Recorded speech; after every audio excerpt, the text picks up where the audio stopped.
नाजरीन अस्सलाम वालेकुम। आज पाकिस्तानी क्रिकेट टीम रावलपिंडी की सरजमीन पर मियां साहब के विजन के मुताबिक बांग्लादेश से भी हार गई।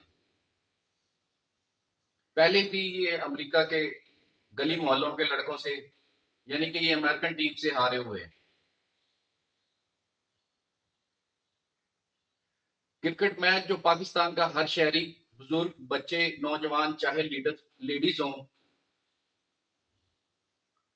सब क्रिकेट लवर्स हैं। क्रिकेट में शिकस्त हमसे बर्दाश्त नहीं होती।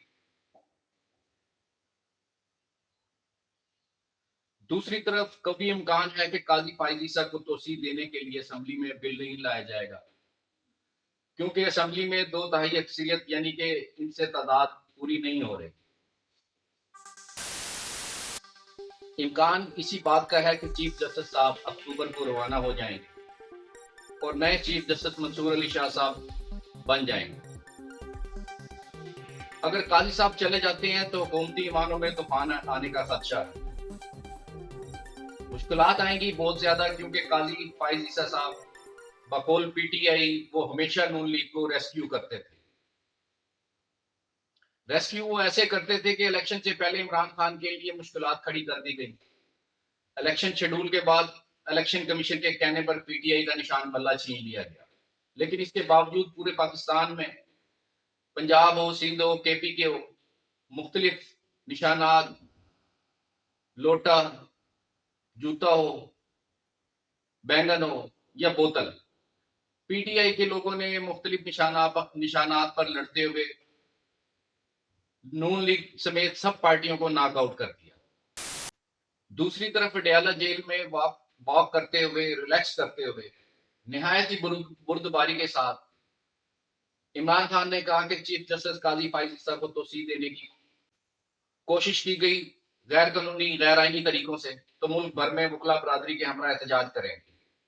उन्होंने नवाज शरीफ की तरफ इशारा करते हुए कहा कि कोई भी इदारा हो, उसका सरबराह हमारा बंदा होना चाहिए। अब नवाज शरीफ तो यही चाहते हैं, कोई भी इदारा हो उसका सरबराह तो हमारा ही बंदा होना चाहिए। ये लोग कभी नहीं कहते कि मेरिट पर लोग आने चाहिए। उन्होंने कहा कि जो हुक्मरान अवाम के लिए मेहनत करते हैं वो बैसाखियों के सहारे नहीं चलते, लेकिन ये इक़्तिदार की कश्ती डूब रही है, इसका चलना नामुमकिन है। अलकादर यूनिवर्सिटी का एक केस है इमरान खान के ऊपर, उम्मीद है इसी हफ्ते बेल हो जाएगी। अगर कोई और केस ना डाला उन पर, इदारे भी समझ रहे हैं कि पीपल्स पार्टी और नून लीग के इख्तियार में नहीं है कि ये मुल्क को क्राइसिस से निकाल सके। इसी वजह से अवाम के मुंतखब नुमाइंदों को मुल्क में इस्तेकाम पैदा करना होगा। बैरूनी सरमायाकारों को दिखाना होगा कि हमारे मुल्क में आपका पैसा भी महफूज है और उनके कारोबार में हर किस्म की सहूलतकारी की जाएगी। पाकिस्तान से 15,000 कंपनियां और 90 लाख लोग चले गए हैं पीडीएम हुकूमत के होते हुए, बैरून मुल्क चले गए हैं। पीटीआई के खिलाफ अब भी क्रैकडाउन जारी है, अब भी उनके लोगों को हरासा किया जा रहा है। इमरान खान की बहन हलीमा खान केपीके में गई, उन्होंने वो लोग जिन पर तशद्दुद किया गया था और गिरफ्तार थे, वो लोग उनसे इज़हार हमदर्दी की, जिसको पूरी दुनिया में सराहा जा रहा है।